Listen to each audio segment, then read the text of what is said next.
G'day folks. I want to make sure you've heard the news about some changes that are coming in our staff team at Anchor for 2025. We've got Steve Worley and Jess Loadsman coming onto the staff team part-time. And I want to make sure you're aware of those kind of details. But just before we get to that, how good has the Advent devotional been? I hope you've got your booklet or you've got an online version. It's just so cool to be reading the different devotions written by different people in church, and a few of you have said you'd like to be involved next year, so we'll do our best to remember that. As you're reading it, I mean, it's hard. I think Deb mentioned it on the chat. You're reading and you hear the person's voice who you know has written it as it's coming to you. It's so helpful. The first one, I think, is just kind of sets the scene for the whole period of time in December. It's quoted here from the song Joy to the World. Let earth receive her king. Let every heart prepare him room. That's the whole idea of Advent, to, in our hearts, be preparing room for Jesus and be anticipating the time where we celebrate his coming, and make sure that that's it's the dominating theme for you as you approach Christmas, is considering Jesus. So hope you find that helpful. If you haven't got your copy yet, there will be copies this week in church. They're coming off the press on Tuesday afternoon, which is this afternoon. And let Steve Worley know if you want one delivered to you during the week. Otherwise, grab the digital version and just get moving with it. So how good is it? So staff things for Anchor next year. The reason why it's important for everyone to understand this is your giving to church, about somewhere between 60 and 70% of giving goes towards paying for staff, which, just as a concept level, is to set aside gifted men and women to serve in leadership in church for the health of the church and the shepherding of the flock and the reaching out of the gospel. And you might be aware, Dave Soshin was on staff but has headed back into education. Darcy, who's been on staff for a few years as an apprentice, is heading off to college next year for 2 years.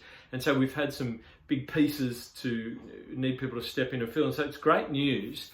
Isn't it good to have people from within Anchor being willing to step up and be set aside from their normal work to give themselves to leading in church? And so we've got Jess Loadsman coming on a couple of days a week to lead in the welcoming area across church, and Steve Worley is coming on to lead the home group and supporting leaders and teaching series area, as well as overseeing the bigger pieces of our gatherings and safe ministry, and a whole range of things, basically trying to grab pieces of what Dave was doing, pieces of what Darcy was doing, and just keep things moving forward and safe and healthy. So there you go, there's the news. Hope you're aware of that.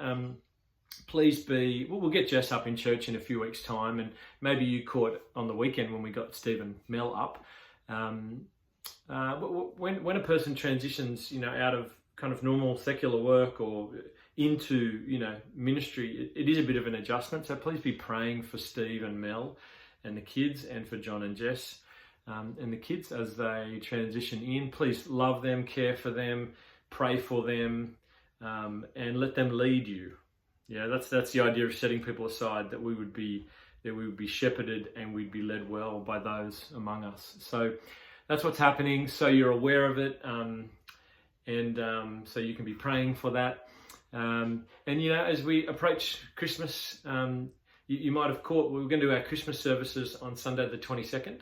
So we won't be doing a Christmas Day or Christmas Eve service, but a few days before that, the 22nd of December, Sunday, 10 a.m, 5 p.m, they're our Christmas services. And so we're going to sing some Christmas songs and theme it up that way. Be thinking who of your neighbours or family or friends might be willing to join you for Christmas. It's going to be a great celebration. Who do you think would be helped by being there and being directed towards the very heart of Christmas? Trying to make the most of this season as we come into summer. A lot of people are on holidays, but they're around, and many of them are open and wanting to start the year differently. So as we go into January, we've got a whole teaching series there which a bunch of interesting topics, apologetic topics about what happens after this life that some of your friends and family we hope would be interested in. So have a look at those topics. Be praying about who in your life might be able and open to come and consider Jesus during this summer season. Let's make the most of this time and pray that God would use our efforts. It's so exciting to see what he continues to do among us as he grows us individually closer to him. Make the most of this Advent time leading up to Christmas, and let's do what we can to share the gospel with the people around us. Good on you guys, love you. I'll see you soon, Sunday.